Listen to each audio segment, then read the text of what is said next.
ముందుగా అందరికీ నమస్కారం. నేను మీ రాజు. ఆంధ్రప్రదేశ్కు సంబంధించి జగన్మోహన్ రెడ్డి గారు అధికారంలోకి వచ్చిన తర్వాత పేటీఎం బ్యాచ్ అనే ఒక ఫేక్ బ్యాచ్ని, అంటే జగన్మోహన్ రెడ్డి గారి గురించి మాత్రమే గొప్పగా చెప్పుకొని మిగిలిన వారిని ధిక్కరించే విధంగా మాట్లాడే కొంతమంది ఫేక్ బ్యాచ్ని క్రియేట్ చేసుకోవడం జరిగింది. వాటిని పేటీఎం బ్యాచ్గా గౌరవనీయులు జగన్మోహన్ రెడ్డి గారు పేరు మార్చుకున్నారనమాట. అంటే అమౌంట్ కొంత ఇచ్చుకుంటా నెలకి ఇన్ని పోస్టులు పెట్టాలి, రోజుకి ఇన్ని పోస్టులు పెట్టాలి అనే విధంగా వాళ్ళతో టైఅప్ అయ్యారు జగన్మోహన్ రెడ్డి గారు.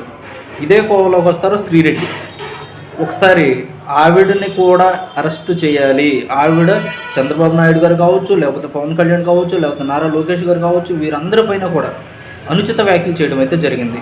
అసలు ఆవిడ గురించి ప్రత్యేకంగా చెప్పాల్సిన అవసరమే లేదు. ఎందుకంటే 2 తెలుగు రాష్ట్రాల్లో కూడా ఆవిడంత దిక్కుమాలిన మనిషి అనేవాళ్ళు ఉండరు నాకు తెలిసి. దిక్కుమాలిన వాళ్ళతో కూడా దిక్కుమాలిన మాటలు మాట్లాడించే స్థాయికి దిగజారినటువంటి వ్యక్తి మన మాజీ ముఖ్యమంత్రి వర్యులు జగన్మోహన్ రెడ్డి గారు.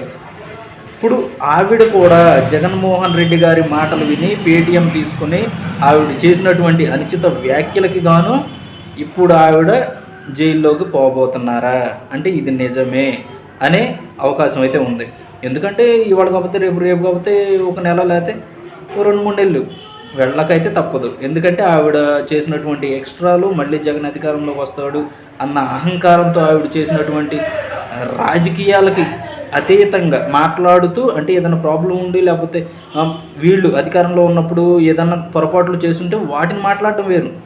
కానీ నాయకుల యొక్క పర్సనల్ విషయాలు కానీ లేకపోతే వాళ్ళని కించపరిచే విధంగా మాట్లాడడం కానీ ఇలాంటివన్నీ చేశారు. శ్రీరెడ్డి కావచ్చు, లేకపోతే కొడాలి నాని కావచ్చు, లేకపోతే వల్లంనేని వంశీ కావచ్చు, లేకపోతే రోజే కావచ్చు, ఇలాంటి వాళ్ళు చాలామంది ఉన్నారు. ఇంకా ఇప్పుడు వీళ్ళందరికీ ఒకరి తర్వాత ఒకరిని లోపల వేయబోతున్నారా, జైళ్ళు ఖాళీగా ఉన్నాయి మీరందరూ వెళ్ళి కూర్చోండి అనే సంకేతాలు వస్తున్నాయా అంటే నిజమే అనిపిస్తుంది.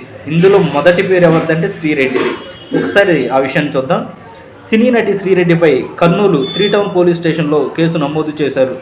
తాజాగా ఆంధ్రప్రదేశ్ సీఎం చంద్రబాబు నాయుడు గారు, డిప్యూటీ సీఎం పవన్ కళ్యాణ్ గారు, నారా లోకేష్ గారు, హోమ్ మినిస్టర్ అనిత గారు, వీరిపైన శ్రీరెడ్డి అనుచిత వ్యాఖ్యలు అయితే చేశారు. దీంతో ఆమె చేసిన అనుచిత వ్యాఖ్యలపై టీడీపీ నేత రాజు యాదవ్ పోలీసులకు ఫిర్యాదు చేశారు.